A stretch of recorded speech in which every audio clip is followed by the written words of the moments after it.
Rain hit the metal roofs like a slow drum. Neon signs flickered over the night market. Steam rose from hot pipes. Smell of oil, rust, and fear. In the middle of it all stood a square stage with cages on it. The crowd pressed close, whispering and laughing. They wanted a show. They wanted a sale. The old human stood at the edge. His coat was patched. His hands were steady, but his eyes were tired. He watched every shadow, every guard, every exit. He did not come to buy a thing. He came to end something. Inside the smallest cage, two alien girls sat close together. The older one held the younger one with a tight arm. The older had sharp silver eyes and dark hair cut short. The younger had pale skin and a fever shine on. Her face, a metal collar, blinked red at her throat. She shivered even under the hot lights. The auction master walked onto the stage. He wore a gold jacket. His smile was thin. "Ladies and gentlemen," he called, voice high and cruel, "tonight you see a rare bloodline. These two sisters carry a gene worth fortunes. Open the gate to power, some say." The crowd hummed. Credits were ready. A big buyer in a white coat hit a baton against the bars. The younger girl flinched. The older girl stood to block her. "Careful," the buyer said. "The little one looks weak." The old human stepped forward, just a half step. He did not speak. He measured the guards, the auction master, the walkway. Down the left, the fuse box at the back. "Let us start the bid," the auction master shouted, opening at 10,000 credits. Numbers flew. Hands went up. 10, 12, 15. The old human lifted his hand. "1," he said. The crowd laughed. The auction master laughed too. "Sir, this is not a charity." The old man did not smile. He held up a small cloth pouch. It was thin, to look like a joke in this place of bright lights and fat wallets. "1 coin," he said, "for freedom." The older sister looked at him, surprised. The younger kept shivering. 20,000, a trader yelled, annoyed by the old man's stunt. 25, said the buyer in white coat. The auction master raised his hands. Better, he said. The old human watched the rhythm. 10. Fast beats, then a pause. He lifted his hand again. 26. The buyer snorted. 31, the old man said, and his voice was calm. He had no 31. He had 1 coin and a plan. Bids jumped like sparks. 35, 40, 42. The old man waited. He counted guard steps. He counted laughs. He listened for a tiny sound behind the stage, a low hum. When the price slowed, he raised his hand one more time. 43. The crowd turned to see this fool who would not stop. The buyer in white stared at him, then at the auction master. He lifted the baton again and hit the bars hard, making the girls jump. 50, he said, angry. The old man kept his eyes on the girls. The older one touched the cage lock like she could break it with will alone. The younger one blinked slow. Sold, the auction master began. Wait, said another voice from the side gallery. A quiet woman in a hood raised a placard. 51. The buyer in white cursed. The crowd shouted. The old human lowered his hand. He let the wave pass. He waited. He did not lift his hand again. Sold to the lady for 51,000 credits. The auction master cried. The gavel came down with a hard crack. The crowd clapped. Guards opened the cage and grabbed the sisters. The older one fought. She moved fast, like lightning. But a guard twisted her arm. The younger girl stumbled. The quiet woman in the hood stepped forward to claim the man. Then, fast as a knife, her hood slipped. She was not a woman, but a guild agent. A thin black earpiece glowed at her jaw. The old human moved. He stepped between the stage and the down ramp. He held up the cloth pouch again. Before transfer, he said, by market code, I request inspection of papers. The auction master sighed. Old man, you delay my business. Market code allows it, the old man said. He did not blink, grumbling. The auction master waved at a clerk. The clerk brought out a data slab. The old man signed 3 forms, slow and careful. He asked for manumission papers, release papers, legal on this world if the buyer agreed. The guild agent laughed, but she nodded. She wanted the trade finished and quiet. The old man tipped the pouch. 1 coin rolled out. It was heavy and old. A planet seal coin, rare. The clerk's eyes went wide. This coin. It carries a governor's stamp. The auction master froze. The crowd hushed. This was no joke coin. This was a key in metal. With it, ancient market rules opened. With it, a buyer could name terms at the moment of sale. The old man spoke softly. My terms are simple. The sisters are sold to freedom. No new chains, no recall, no claim. The guild agent's smile died. Impossible. Not impossible. The clerk whispered. Buy old code. Legal. The auction master saw the coin and saw trouble. He wanted it to end fast. He slammed the gavel again. Transfer complete. Terms accepted. Take the coin. Give the papers. The clerk printed the manumission papers and pushed them across the table. The old man took them and walked to the stage steps. The older sister stared at him. Why? She asked, voice low and rough. Because someone should, he said. He handed the papers through the bars. You are free. The younger sister touched the edge of the sheet with shaking fingers. Her collar blinked red, fast now, like a warning. Let them go, the auction master said, waving his hand. He wanted the moment over. 2 guards stepped in front of the exit. They did not move. They had orders in their ears from someone higher. The guild agent raised a finger. Correction, she said. By guild hold, they are property until final transport. We take them now. The old man looked at the guards. He saw their stun guns, their boots, their eyes. He saw the fuse box by the backlight tower. He took a slow breath. Sir. The clerk whispered, do not do anything foolish. The old man reached into his coat. The guards tensed. The crowd leaned forward. The auction master smiled again, sensing a new kind of show. The old man pulled out a small metal stick. He flicked it on. A tiny green spark winked. Then he threw it, easy, like tossing a coin in a pond. The stick hit the fuse box, thought the lights died. Darkness. Felt like a heavy curtain. The neon signs sputtered and went black. The music cut. Only the rain spoke louder now. Then the alarm woke up and screamed. People shouted. Feet ran. A guard fired in the dark and hit a speaker. The stage shook. The sisters moved, hands linked. The old man found their cage by memory and heat. This way, he said. A door slammed. Somewhere behind them, another door slammed to their left. Then a third door slammed, hard as a gunshot. 3 doors down. 3 doors locked. The night market became a trap, and the trap was closing. The lights were gone. The night market shook, with alarms and running feet. In that black noise, the old man moved like he had practiced it for years. He found the sisters by the sound of the older one's breath sharp, controlled him. The younger one's small cough.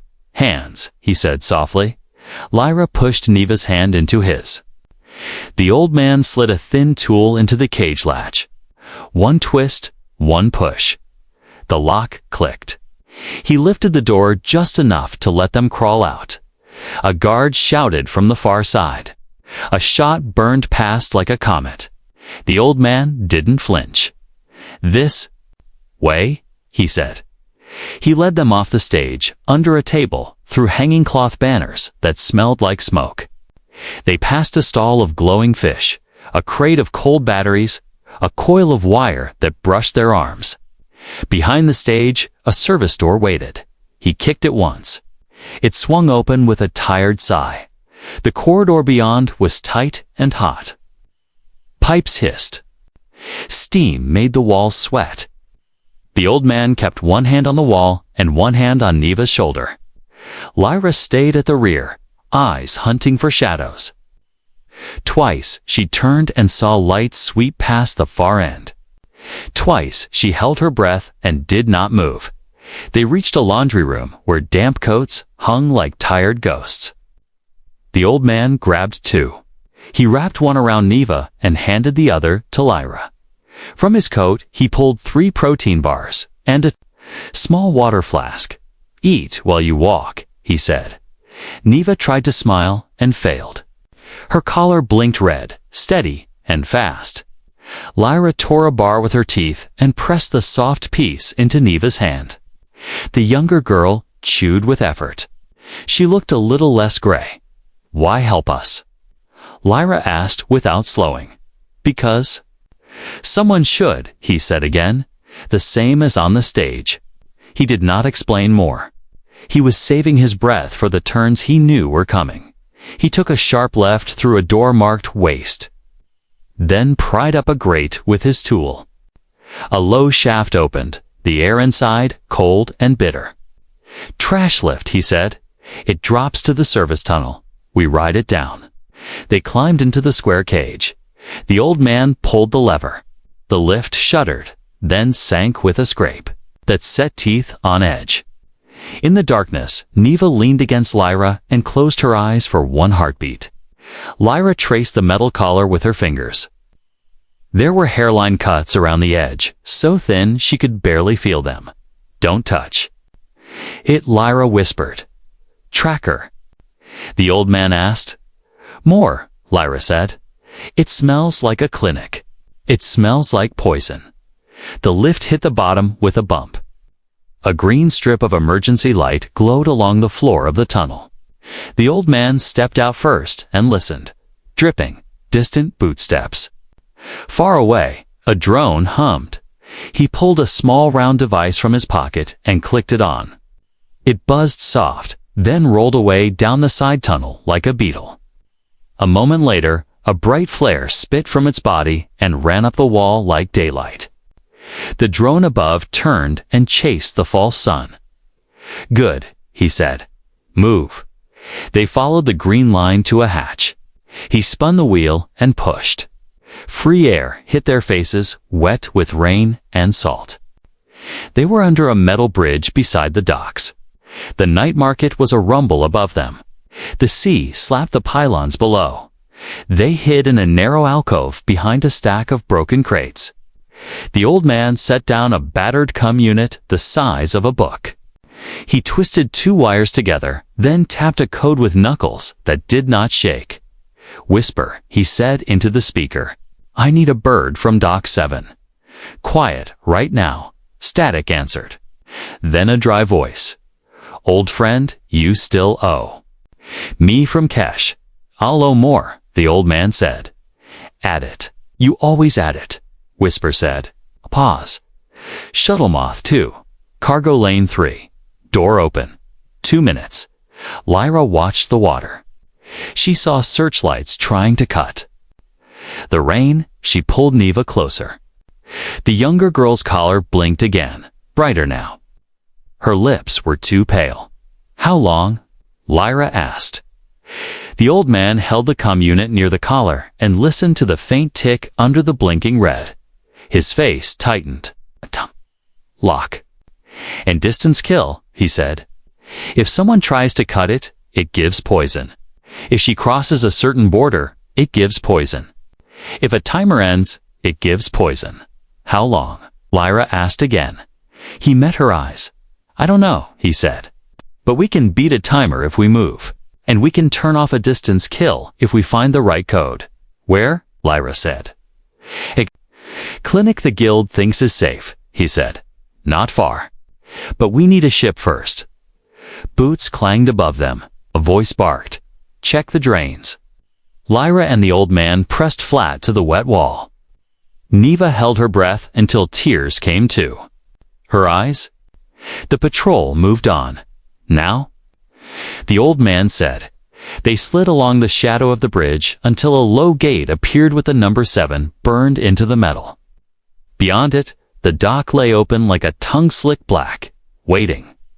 In the third lane, half hidden by a stack of metal drums, a small shuttle crouched on its legs. Its paint was scuffed. Its name, Moth 2, was hand-lettered and crooked. The loading door hung open. Inside, the old man said. Lyra jumped first, then reached back for Neva. The old man helped lift the younger girl over the lip. He hit the door control, and it rolled down slow, too slow. Rain hammered the hull. Somewhere close. A drone buzz rose again like a swarm of bees. The door sealed with a thunk. The shuttle's cockpit was tiny, 2 chairs. A thin panel, a throttle worn smooth by use. A strip of tape on the console, Reed whispered, touch. The blue switch. The old man did not touch it. He strapped Neva into the rear seat and put a small blanket over her knees. Lyra slid into the second chair, hands ready on whatever he told her to hold. Do you know how to fly? Lyra asked. Enough to go up, he said. Enough to not die. He powered the systems. The panel lights came alive one by one, weak but steady. The engine hummed. He checked the dock camera. Empty. A key lifted the throttle a hair. The shuttle rose a little and swayed like a boat catching a wave. The old man breathed out slowly. Hold on, he said.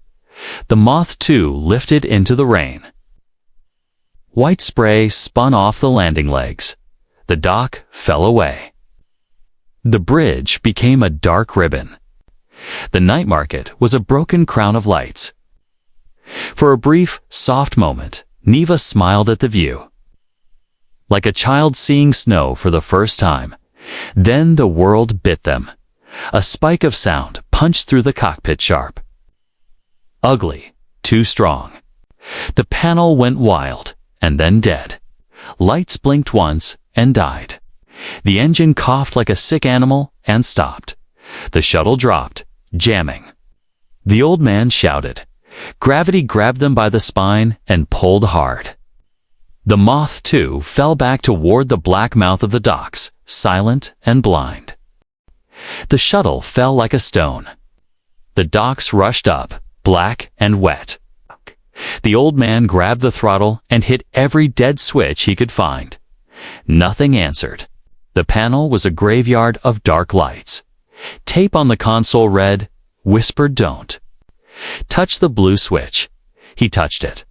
Power slammed back like a punch to the chest. The engine coughed, took air, and lit. The nose rose a fraction. The shuttle scraped a spray of rain as it skimmed past the bridge pylons. Somewhere behind them, a patrol drone screamed in frustration. Hold on, he said. Lyra wrapped both arms around Neva and braced her boots. The Moth 2 shot low over the water, then climbed. The old man kept the climb slow, hugging the shadows of cranes and tower stacks. He did not go high enough to be an easy target. He did not go so low they'd drown. He flew like a rat runs a fence, careful and quick. Jammers crackled in the air like lightning. The panel flickered twice, then steadied. The old man smiled once, small. Blue switch is a hardware bypass, he said. Whisper took the ship off the net. No remote kill. Lyra watched the dock lights fall away. She watched Neva's face. The red blink at the collar was faster now. How far to safety? Lyra asked. Not far. It's far enough, he said. We meet a hauler outside the city net. We ride with garbage and ghosts. He kept them under the cloud line, then slid the shuttle toward the empty dark beyond the pier farms. 10 minutes later, a wide shadow waited on the sea, slow, flat. Ship with no name on its side. The old man tapped the cum in a code. Short, long, short. A panel slid open on the hauler's back like a giant mouth. He guided the moth, too, into the dark space. The door shut. Silence fell. The hauler began to move, slow and patient, out to deeper water where no tower could see. Hours passed in metal dark. The old man switched the shuttle to low power to hide the heat. He pulled a medroll from under the seat and laid Neva across it. Her skin was hot and damp. Her eyes were too bright. "Water," he said, and handed the flask. Small sips. Lyra held the flask to Neva's lips. The younger girl drank a little, then shook her head. "It feels like ants," she whispered, touching the edge of the collar. Inside, the old man crouched. He took out a tiny lens light and looked close. At the ring, hairline seams. A faint serial etched so small it was almost a scratch. He wrote the numbers on the back of his hand. "Can you break it?" Lyra asked. "Not yet," he said. "If I guess wrong, the ring gives her poison. If I guess right, the guild hears me guess. We do this in a place with thick walls." When the hauler reached the deep line, another panel opened. The old man eased the moth to back into the open night. Above, the sky was a black lid full of cold stars. He burned once, short and clean. The shuttle climbed until the sea was a sheet and the city was only a crown of dull sparks. He laid a course to a place most people forgot, a dust moon built for miners and then abandoned. A little world with twin suns that hurt the eyes. A place where no one asked questions because there was no one to ask. They reached it near dawn. The first sun was a weak white coin. The second, lower, was red and mean. The moon stretched under them in ripples of gray, cut by old roads and trenches, like scars. He brought the shuttle down behind a line of hills, into a dry gully that hid metal. The safe house was a shack made of mining plates bolted at bad angles. It sighed in the wind. A broken sign by the door said Shift 8. The old man keyed a MIT code into a corroded pad. The door stuck, then gave. Inside smelled like dust and old oil. There was a stove, a sink that coughed once and decided to live, a narrow cot and a shelf with 3 dented bowls. The old man moved like it was not the first time his boots touched this floor. "Shoes off," he said. "Dust carries trackers better than air." Lyra set Neva on the cot and pulled off both pairs of boots. The old man hung coats on nails and lit the stove with a match. He opened a tin of soup and poured it into a pot. The smell of salt and pepper woke the room. He washed his hands and cleaned a cut on Neva's arm where a guard's baton had grazed. He cleaned the cut with boiled water, slow and gentle. He taught Lyra how to fold a cloth to press the edge without tearing skin. Small work, quiet work, the kind of care that builds trust. When Neva slept, light and restless, Lyra sat at the table. The old man put a bowl in front of her and one in front of himself. They ate without talking for a time. The wind rubbed the shack.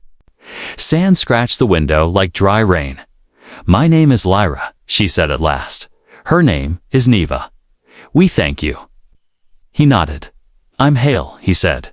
He did not offer a last name. "You are free. The papers say so." He tapped his coat pocket.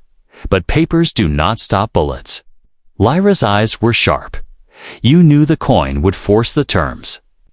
"I learned the old market rules the hard way," he said. "I once stood where you stood. I failed that time." His voice thinned. "The guild took my family on a loading dock and called it law." Lyra's throat moved. She looked at Neva. She looked back at Hale. "We do not belong to them." She said, "No," he agreed. "You do not." He pulled the manumission papers from his coat and laid them on the table. He also laid down a small, battered Carta transport license and a thin metal strip etched with numbers. "These are copies," he said. If we get separated, anyone who checks a registry will see you are free. If they don't care, this strip buys a short door. It opens one safe place. Lyra did not touch the strip. Where? Old clinic under the Black City, he said. I know a doctor who still hates the guild. She can read that collar. Maybe she can stop it. Lyra looked at the ring on Neva's throat. The red blink was now a steady red. Not fast, not slow. Waiting. What if your doctor says no? Lyra asked. Then we steal what we need, Holly said. He said it like he was saying, we boil water. Simple, certain. He stood and walked to the door.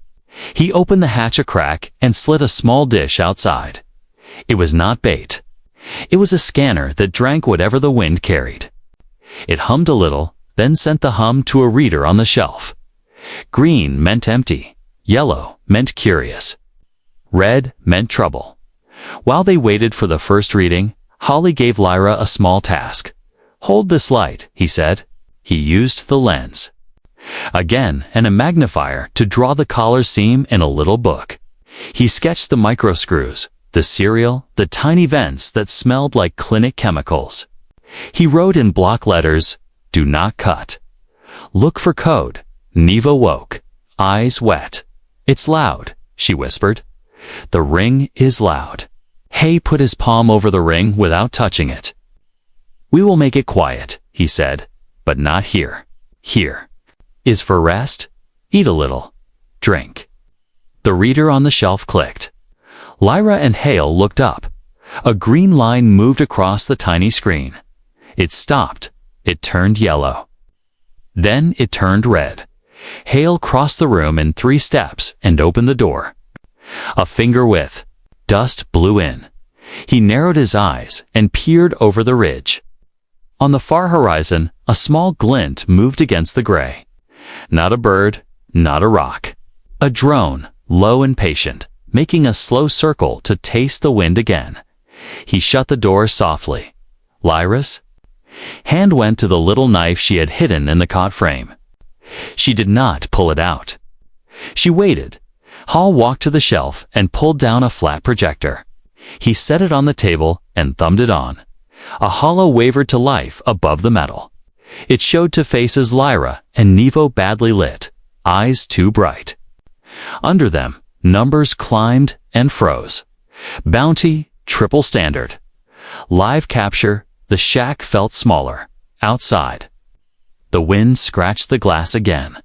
Inside, the collar blinked red once more, steady as a heartbeat. Hale watched the red dot crawl across the scanner. The drone did not rush. It tasted the wind, then drifted closer. We move now, he said. Lyra lifted Neva to her feet. Neva swayed once, then leaned on Lyra's shoulder.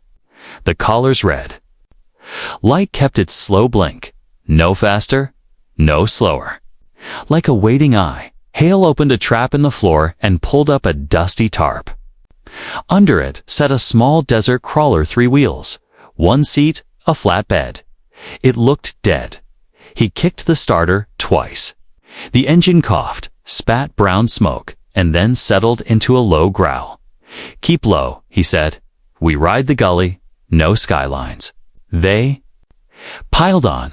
Lyra sat behind Hale and held Neva tight. Hale pointed the crawler into the cut between hills.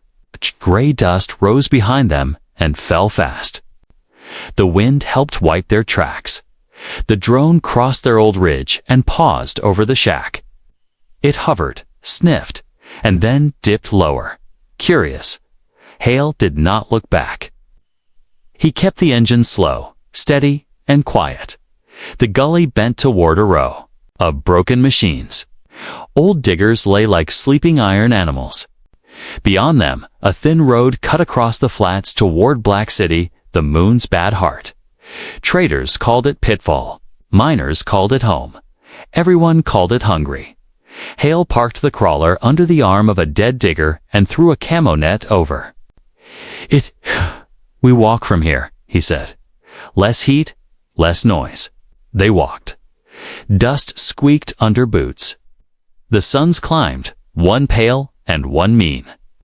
Heat pushed against their backs. Hale gave Neva sips of water every 100 steps.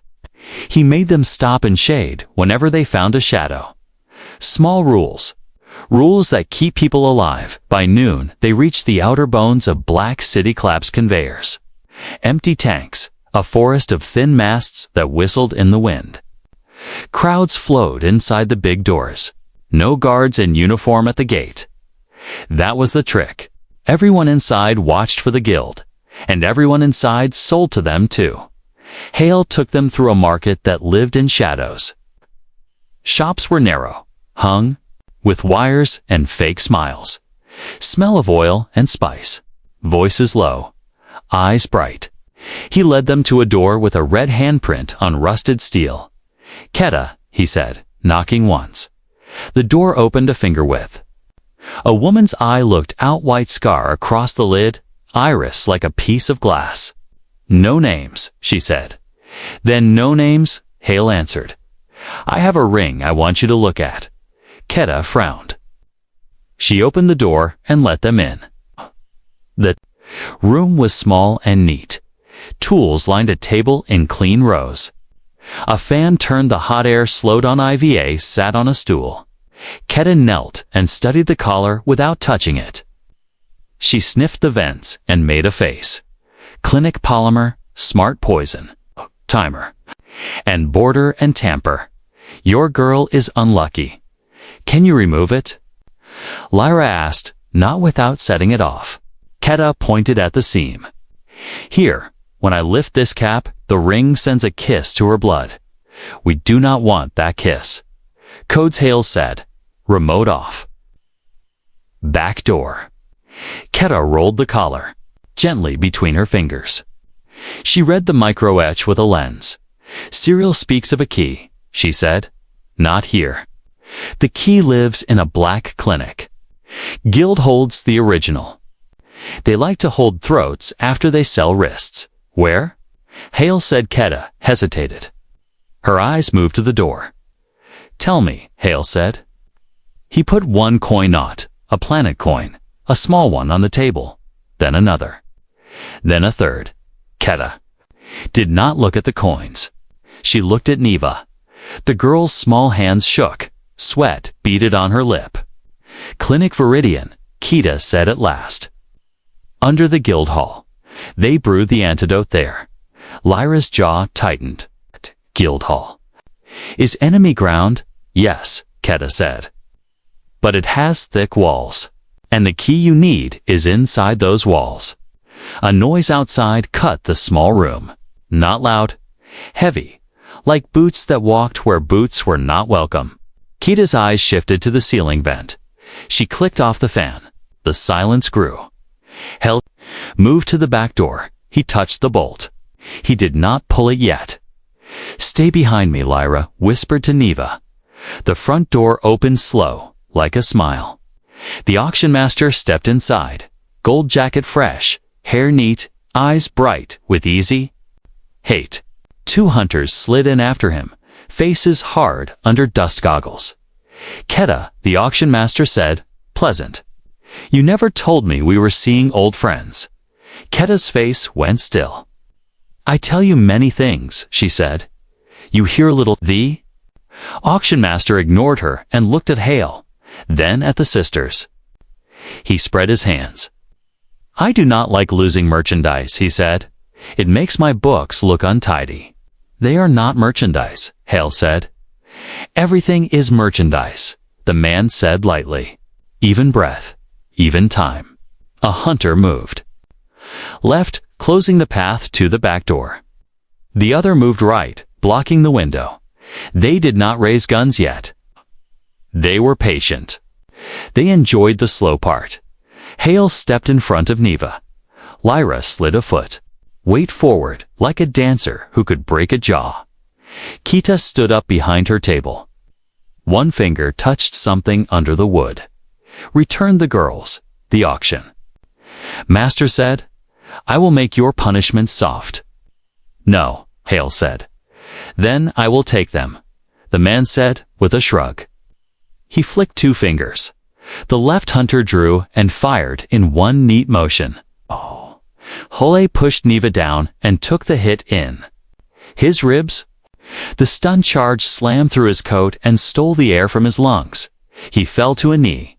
His left hand hit the floor. He tasted metal and old heat. Lyra moved. She threw the small knife underhand, fast. It hit the right hunter's wrist.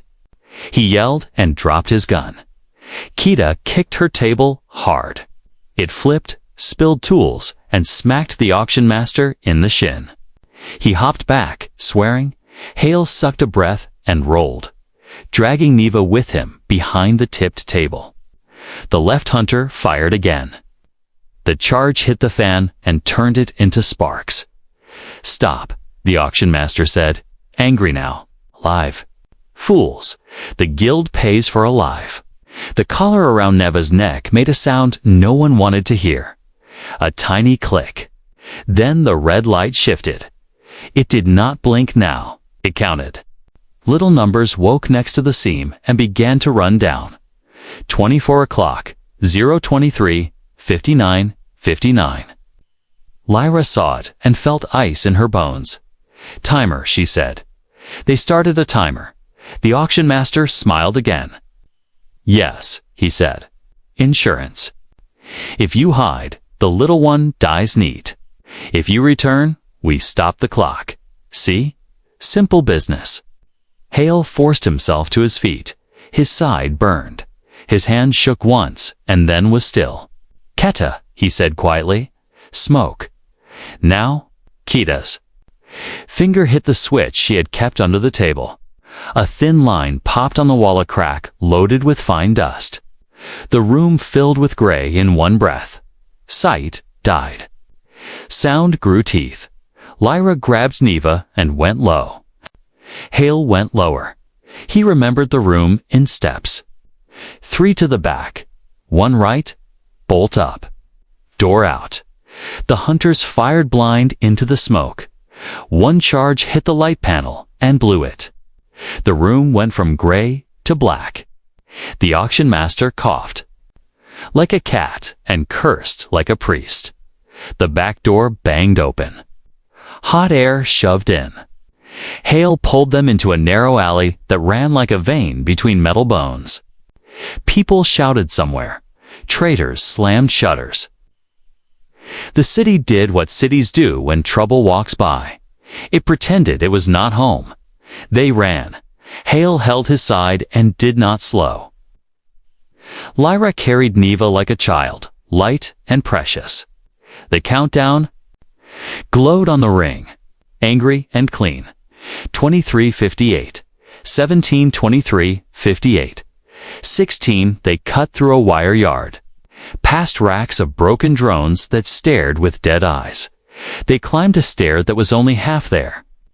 They crossed a roof that bent under weight and groaned. Siren began to wail in the distance. Not the cities, the guilds. They dropped into a drainage trench. Cold water kissed their boots. Hale checked the sky through a crack. No drones yet. That was Grace. Grace does not stay. "We cannot hide," Lyra said, breath fast. "The timer will not forgive us." "I know," Hale said. Clinic Viridian Keta had said dot under the guild hall. "Enemy. Ground." Hale looked at Neva. Sweat ran down her neck and found the ring and shone there like a cruel crown. He made his voice steady. "We go into the guild," he said. "We take their key, we take their antidote. We take back your time." Lyra nodded once. "Then we go now." They turned toward the black center of the city where the guild hall stood like a dark tooth. Behind them, somewhere in the smoke, the auction master laughed softly. Ahead of them, the timer cut another second from a small life. Guild Hall rose like a black tooth from the center of the city. No signs, no lights in the windows. Only smooth stone and hidden eyes. Hale led them along a service street at the back. Steam hissed from vents. Trucks came and went with quiet wheels. Workers in gray coats smoked without talking. Head down, Hale said. Walk like you belong. Lyra pulled a hood over Neva's head and kept an arm tight around her. The caller's numbers crawled. D. Ick. Pianes. 42 minutes and 9 seconds, they reached a rusted grate behind 2 exhaust stacks. Holly touched the bolts. Hot. He wrapped his hand with cloth, twisted slow, and did not swear. The grate came loose, like it was tired of its job. Inside, he said. The duct was narrow and warm. Air pushed past their faces like a heavy breath. Hale went first. Neva crawled in the middle. Lyra moved last and kept turning to watch the dark behind them. Twice they paused while boots clanged on the floor above. Twice they waited until silence settled again.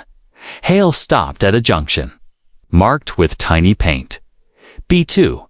He opened a small panel and smiled at the wires like old friends. From his coat, he took a folded strip with a tiny chip taped to it. "What is that?" Lyra whispered. "A loop," Hallie said. "It tells the camera to play yesterday." He slid the chip into the line and closed the panel with a soft snap. Down. The duct, a lens, blinked, looked bored, and looked away. They dropped into a maintenance closet that smelled like bleach. Gray coats hung on pegs. A cart sat ready with rags and a blue bin. Hale picked a coat and pulled it on. He gave one to Lyra. "Carry the bin," he said. "Move slow. If someone talks, I answer." Lyra tucked Neva's small body behind the cart, wrapped in rags like laundry. Neva's eyes were bright with fever, but she nodded once. The numbers on her ring fell again. 23 hours, 38 minutes, and 50 seconds, the door opened on a white corridor. Lights hummed, doors whispered. The floor shone like still water. Signs on the wall read, "Clinic Viridian Level -2. Hale pushed the cart. His back was straight, his face dull. A doctor passed them, reading a slab. A guard stood by a lift and rubbed his eyes. No one looked twice. Bored people do not notice the small and gray. They reached a stairwell and went down 2 levels. The air grew colder. The smell changed from bleach to metal and lemon. Hale stopped at a glass door with a green plate. Antidote storage, a lens. Stared without blinking. "Card," he said under his breath. Lyra's hand slid into the side of the cart. She pulled out a thin gray badge. She had taken it from a worker's pocket in the smoking yard, quick as a cat. She handed it to Hale like it was nothing. He touched the badge to the plate. The glass clicked and slid open.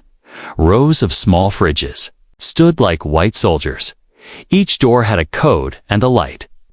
Hale went to a terminal and typed the serial he had written on the back of his hand.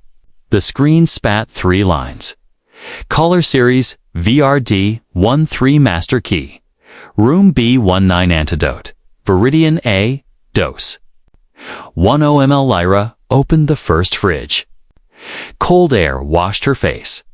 She searched labels with steady fingers. Viridian A, she said, and lifted a small case with 2 green vials and a short needle. She tucked it inside her coat. She took a second case. She took a third. "Enough?" she asked. "Enough to try twice," Hale said. He printed a paper slip from the terminal dose steps, simple and cruel. Then he looked at the second line again. "Master key, room B19. We still need the key," he said. "The ring won't.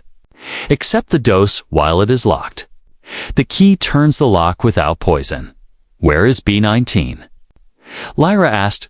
"Close," he said, "but closer to guards." They left the storage room and followed the white hall to a turn that had no sign. Hale knew buildings like this. Kay knew the way they hid their hands. He pressed the wall at the corner. A panel slid and showed a short hall with a single door. B-19. Inside, light stood still in glass. Tools lay in lines. On a pedestal sat a silver cylinder the size of a thumb. It had 1 button and 1 lead. "The key," Hale said. He walked to the pedestal and the corridor lights went red. Lockdown. An alarm began to pulse like a slow heart. Bars slid from the ceiling and kissed the floor with a soft click. A voice said, pleasant and dead, containment in effect. Hale turned. At the far end, a camera eye opened wider. The auction master, Lyra said, quiet and sharp.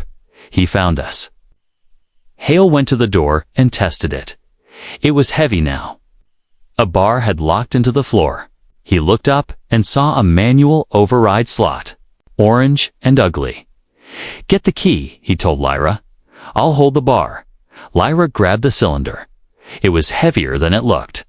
She tucked it into the inside pocket near the vials. Neva breathed fast. Sweat ran down her neck and made the ring shine. The timer did not care that walls moved and men hunted. 23 hours, 33 minutes, and 12 seconds. Hale pried the floor hatch beside the door and found the manual lever. He put both hands on it.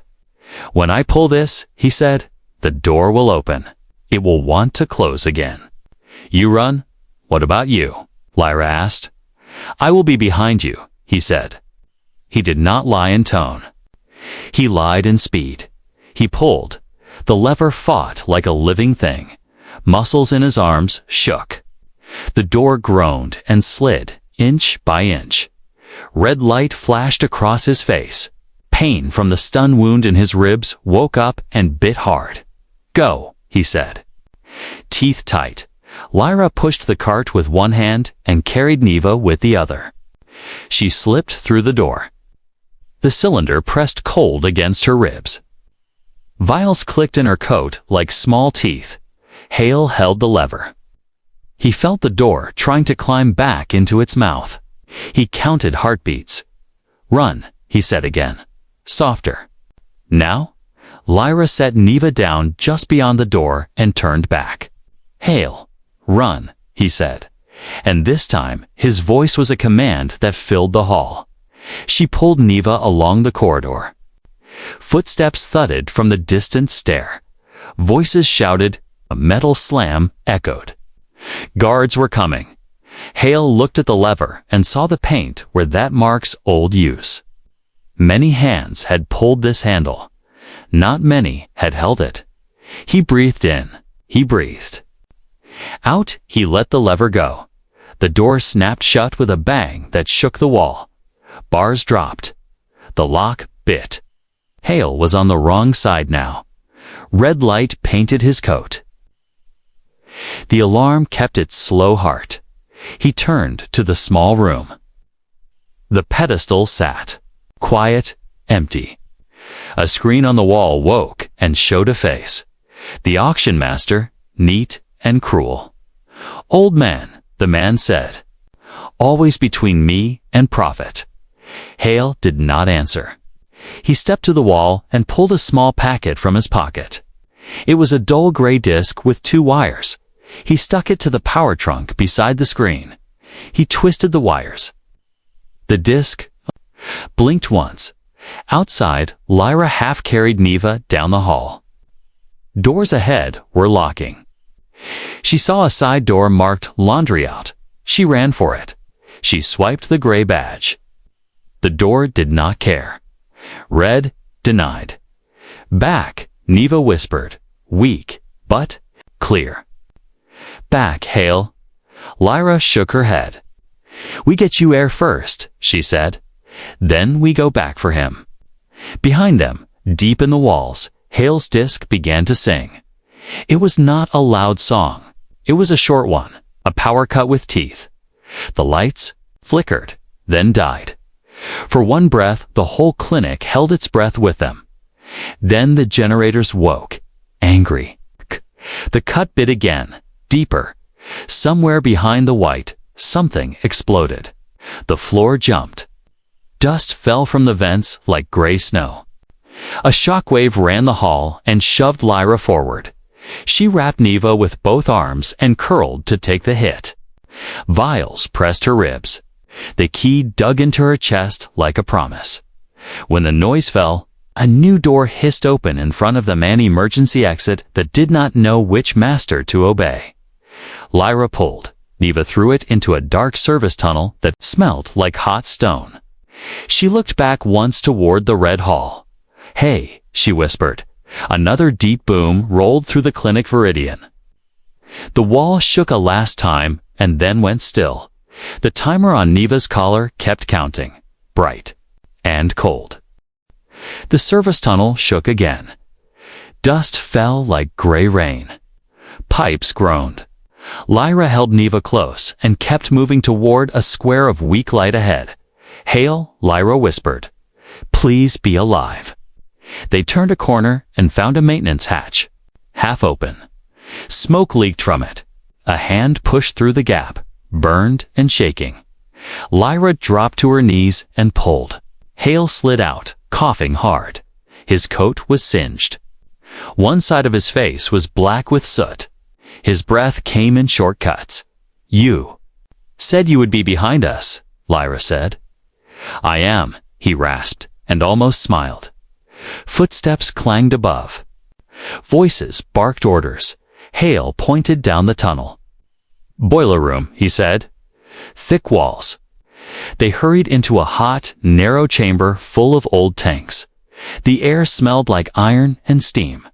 Hale pushed a tool cart against the door and listened. No one followed yet. "Key," he said. Lyra pulled the silver cylinder from her coat and placed it in his palm. Hale knelt in front of Neva. He wiped his hands on a clean rag, then held the key near the small port on the collar. "When I press this," he said softly, "it might fight. If it turns red, I stop. If it turns green, the lock will open." Neva's eyes were glassy with fever. "Okay," she whispered. Holly pressed the button. The LED blinked red once, then orange, then held yellow while the collar whirred. Seconds stretched like wire. The timer on the ring kept moving. 23, 27, 12, 23, 27, 11, come on. Lyra breathed. The LED flashed green. A tiny click sounded. The collar loosened, then split along its seam like a metal flower. They lifted it off with 2 fingers, slow and careful, as if it were a sleeping snake. He laid it on the floor and kicked it under the tank. Lyra had the vial ready. "Viridian A," she said, voice steady now. Hale checked the dose slip. 10 milliliters. Slow, into the arm. Lyra slid the needle in with a nurse's care. Neva hissed, then sighed. Color came back to her lips like dawn. The fever glow softened. A minute later, her shoulders dropped and her breathing smoothed. "It feels quiet," Neva whispered. The ring was so loud. "Now it is quiet." Hale closed his eyes for one heartbeat. "Only one good," he said. "We go before the quiet ends." They left the boiler room and climbed a stair to a service dock. The guild hall behind them coughed smoke through clean vents. Sirens screamed in the big corridors. Drones cut lines in the sky like hard flies. Hale spotted a small cargo truck with a broken taillight.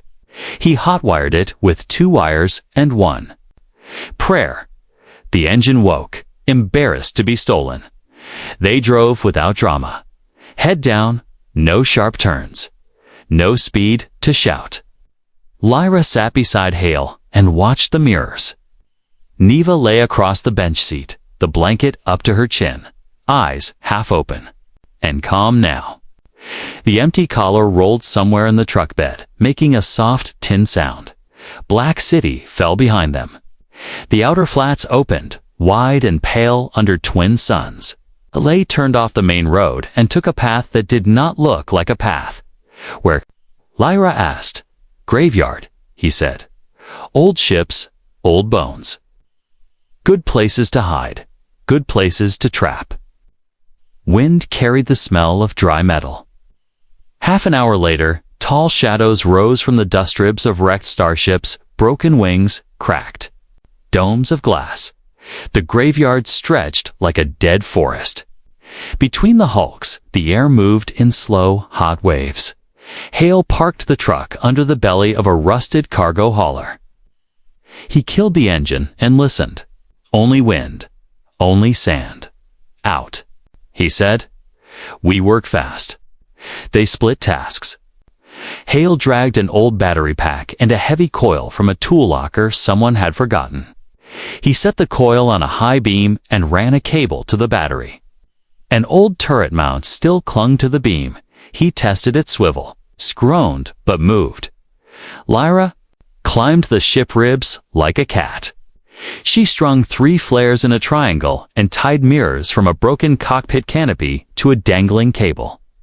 The mirrors swung slow, catching sun like knives. Neva, feeling stronger by the minute, found a box of dead drones in the dust and pulled their casings apart. She braided the thin wire into a loop and ran it across a narrow gap between 2 hulks. She tested the loop with a stick. It snapped tight. She smiled, small and fierce. Hale looked at her. Good snare, he said. It was a game at home, Neva said. We caught bright birds and let them go. A thin shadow crossed the sand. Another? Drones? Lower now. They found us, Lyra said. Let them, Hale answered. Up top. Both of you, Lyra helped Neva climb to a rib perch. Hale took his place by the turret mount and the battery coil. He wiped sweat from his eyes with the back of his hand. His burned ribs ached like broken glass. He breathed around the pain. Drones swept in, fast and hungry. The first hit Neva's wire and spun, confused. The second caught a mirror flash and turned blind for 1 second, enough to crash into the ribs and explode in a blue puff. Lyra pulled a flare and struck it. White light burned like a small sun. She threw it low, and the glare washed the drone. Lenses white. 3 machines panicked and rose, straight into the snare cable Neva had thrown higher. Metal snapped. 2 fell. 1 limped away with a broken wing. A sand truck roared at the edge of the field. The auction master stood in the bed, gold jacket dusty, eyes sharp. Hunters rode with him, rifles up. He saw Hale on the beam and smiled. Wide old man, he called, voice loud and cheerful. You run well for someone with smoke in his lungs. Hale did not answer. He pinched 2 contacts together on the coil. The battery spat a brief song. A clean wave rolled across the nearest hulk and kissed the truck's nose. The truck's engine hiccuped and died. The hunters cursed. The auction master grabbed the rail and kept his feet. Cute, he said. But I brought legs. The hunters jumped down and spread out. They moved with care now, learning from smoke and mirrors. They shot the flares when they saw them. They stepped over the low cables when they found them. One looked up toward Neva. He raised his rifle. Lyra dropped. From the ribs, like a stone. She hit the hunter's shoulder with both feet. The shot went wide, singing past Neva's ear and burning a mark in the hull. Lyra rolled, grabbed a handful of dust, and threw it into the man's eyes. He stumbled. She took his gun and broke it against the rib post. Another hunter aimed at Hale. Hale did not reach for a gun. He spun the old turret mount and let the heavy metal frame smash the rifle out of the man's hands. The man swung a punch. Hale took it on the ribs and tasted iron. He answered with an elbow that carried years in it. The hunter fell, air gone. The auction master drew a small black pistol and pointed it at Neva. Little Ledger, he said. You cost me much. Neva picked up the last flare. Her hands were steady now. She struck it and held it high. Light burst white and filled the gap with glare. The pistol barked, but the shot went wild, biting the hole near her feet. Hale slid down the beam, fast and ugly, and landed hard between the man and the girls. He had a clear shot now.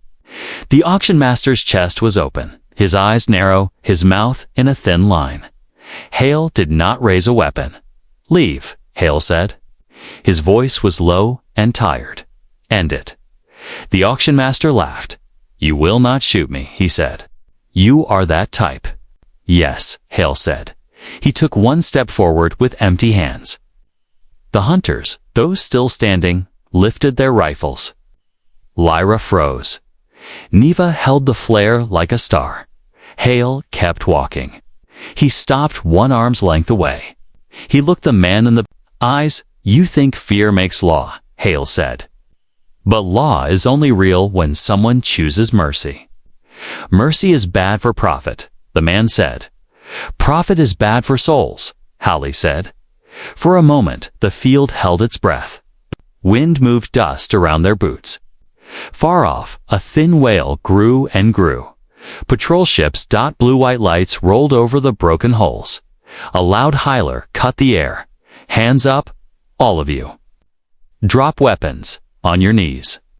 The auction master smiled like a cat. "Good," he said. "The law will sort this." The patrol ships hovered low, kicking sand into angry spirals. Helmeted officers spilled out and took positions behind shields. One officer read from a slate, "By species separation code. Cross-cohabitation without sponsorship is a custody crime. Minors or dependents will be placed per guild claim until court." Lyra's face went cold. "They will take her. She said. Niva reached for Hale's hand. He took it. His burned fingers were gentle. Hale raised his empty hands to the patrol. "We have manumission papers," he called. "We have a medical record. We have choice." The officer did not lower his weapon. "On your knees," he repeated. Blue lights washed the graveyard bones. The drones circled again, higher now. The collar lay far behind them, empty under a tank in a hot room. The future stood in front of them, armed and lawful and blind. "Do we run?" Lyra whispered. "No," Hale said. "We stand, together." The patrol drew closer, boots loud on old metal. The last flare burned to a thin stick and went out, leaving a smear of smoke in the bright air. Blue lights washed broken ships. Wind kicked sand. The loud howler kept shouting orders. Hale raised both hands. Lyra did the same. Neva held Hale's sleeve and did not tremble. "We surrender," Hale called. "No weapons." The officers moved in.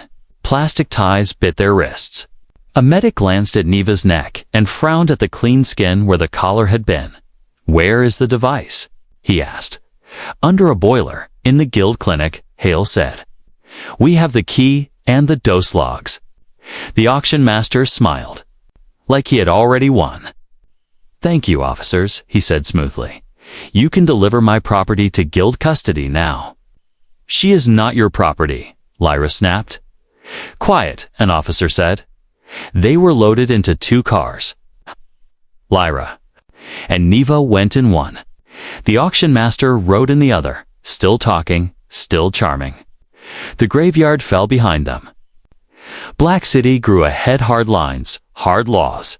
They were put in a holding room with a long bench and a camera in the corner. A clock ticked. The door was heavy and slow. Lyra sat close to Neva and kept whispering small words that meant nothing. "And everything. Here, breathe. I am here." Hale watched the camera as if it could hear. After a while, he said, "Ask for a magistrate, not a guild board. We need a public ear." The door opened. An officer with gray in his beard stepped in. "Magistrate Lin awaits," he said. He looked at the 3 of them. His eyes held no hate, only routine. "You will speak when asked.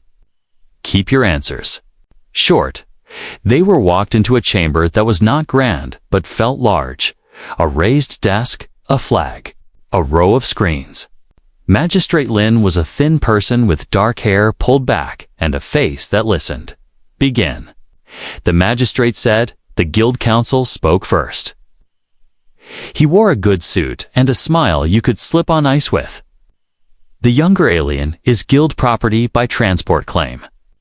The older was carried with her."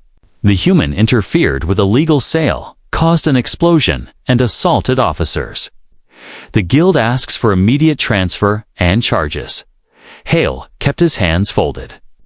We have manumission papers, he said, signed at the market under old code with a planet seal coin. We have a clinic serial and a key. We have a dose record that saved a life the guild put at risk. Evidence. The magistrate asked. Hale nodded to the officer with gray in his beard. The officer placed a small bag on the table. Inside lay the silver cylinder key, 3 green vials, K, and a folded paper with Viridian A1 OML printed at the top. Another? Officer brought in the collar in a steel tray, still split along its seam. It looked small now. It looked afraid. Keta entered next, clothes dusty, jaw steady. I am Keta, she said. I examined the ring. It was smart poison, timed and tamper-based. When the guildmen came to my shop, the ring's timer began. It was used as leverage. The guild council waved a hand. A black market tinkerer. Hardly the magistrate raised a finger. She speaks to the device. The court listens. Kita laid a lens photo on the table, showed the micro-etched serial on the collar. She laid another, a scan of the poison ampule chamber inside. Standard. VRD-13. Antidote Viridian A is not for sale to owners, she said. It is sold to clinics only, for error correction. The guild knows that phrase. They made the error. The auction master took the stand next, still smooth. Business is messy, he said with a sigh. But legal, the old man forced. Terms no one agreed to in spirit. His coin trick spirit is not law. Magistrate Lin said, show me the paper. The clerk projected the market contract. There it was in ugly, perfect text. Terms, manumission upon sale. No recall, no claim. The planet-sealed coin code flashed in the corner like a small sun. The magistrate tapped the screen twice. This court accepts the manumission. The sisters are free by market law, extended. Next, the clinic breach. A patrol engineer showed a map of the guild hall sublevels. He pointed to the power trunk where the cut occurred. Explosive was small, he said. It cut the net locks. It also scrambled internal jammers. If not for that cut, the antidote. Room stays shut and the ring stays on. Who triggered lockdown? The magistrate asked. The engineer looked at a log.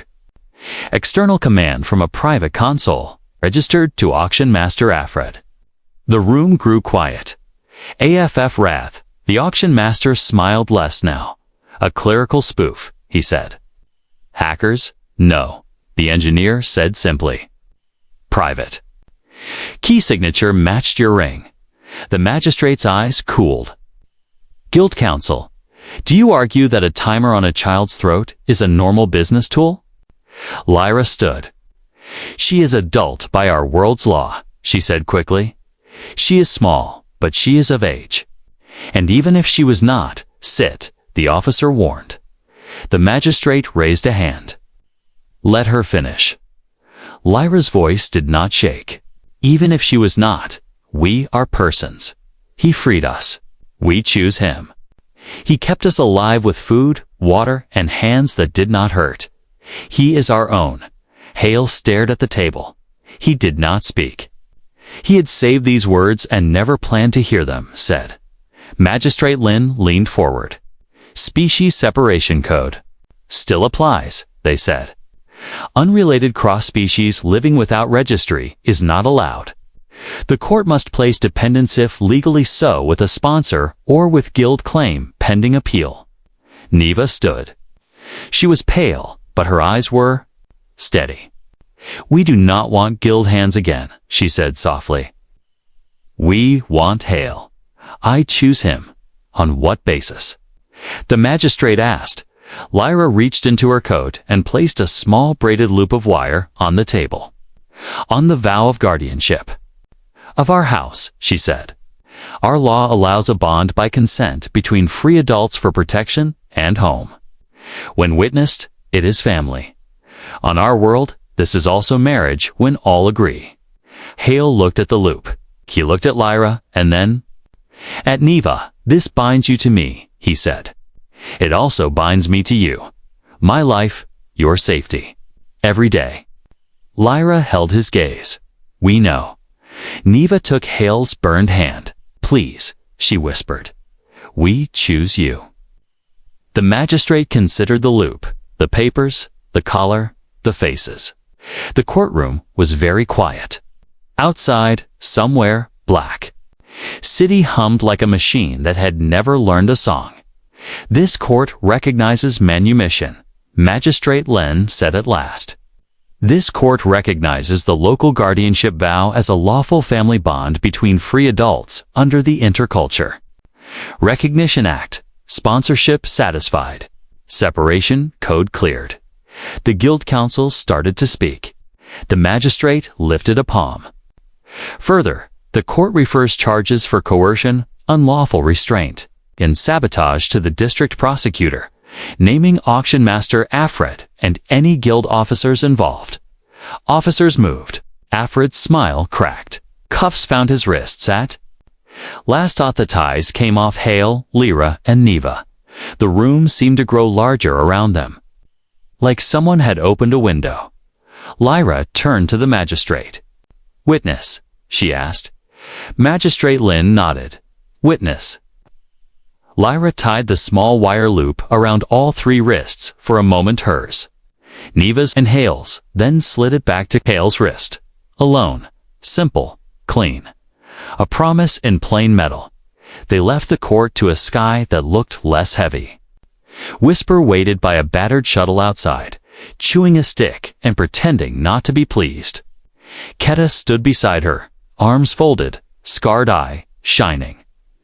"Debt canceled," Whisper said to Hale. "Maybe I owe you now." Keta handed Neva a small kit, "For scars," she said. "For new days."